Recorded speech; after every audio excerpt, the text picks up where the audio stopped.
क्योंकि पश्चिम बंगाल कैडर के आईपीएस अधिकारियों पर उस तरह भरोसा नहीं किया जा सकता, क्योंकि वो 15 सालों से लगभग ममता बनर्जी की सरकार में काम कर रहे हैं और ममता बनर्जी ने पूरे पश्चिम बंगाल में ऐसी किलेबंदी की है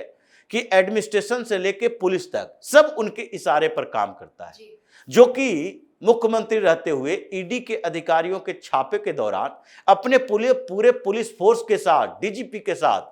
ये पहुंच सकती हैं, जिसको सुप्रीम कोर्ट बार बार ये कह रहा है कि नहीं नहीं, ये लोकतंत्र का मजाक है। अगर मुख्यमंत्री ऐसे करे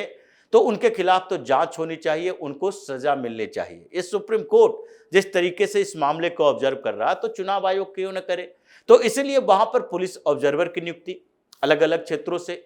उत्तर प्रदेश कैडर के आईपीएस अधिकारी भी वहां गए, उसी में से अजय पाल शर्मा भी थे। और जब अजय पाल को यह जानकारी मिली कि नहीं, उस क्षेत्र में जहां जहांगीर खान एक प्रत्याशी है टीएमसी का, कुछ दिनों से घूम घूम कर अपनी रैलियों में उसके लोग बाइक पर निकलकर चारों तरफ घूमते हुए और अलग अलग क्षेत्रों में जाकर धमकियां दे रहे हैं कि अगर भारतीय जनता पार्टी को वोट किए तो फिर खेला होगा।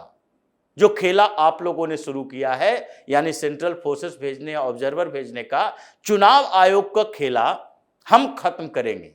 ये जहांगीर खान अलग अलग क्षेत्रों में अपनी रैलियों में धमकियां दे रहा था। ये जानकारी मिली, वो ऑब्जर्वर हैं, तो वो सिक्योरिटी फोर्सेस के जवानों के साथ सबसे पहले जहांगीर खान के घर पर गए। जहांगीर खान वहां नहीं मिला, कुछ लोग मिले, कुछ को उठाकर भी ले गए और उन्होंने वहीं पर कहा कि अगर किसी वोटर को धमकी देते हो,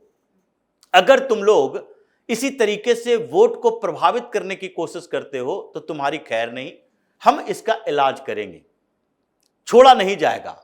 फिर अगर हम कार्रवाई करेंगे और उसके बाद रोगे, तड़पोगे, परेशान होगे,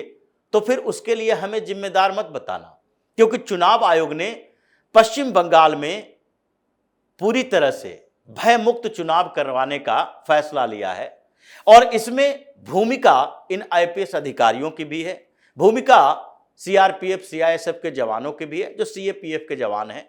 भूमिका चुनाव आयोग के वो एक्सपेंडिचर ऑब्जर्वर की भी है, और जितने भी वहां पर पश्चिम बंगाल में काम कर रहे हैं चुनाव आयोग के अधिकारी, सबकी भूमिका है। अगर इसको निभाया ही नहीं गया तो फिर भय मुक्त चुनाव भी नहीं होगा।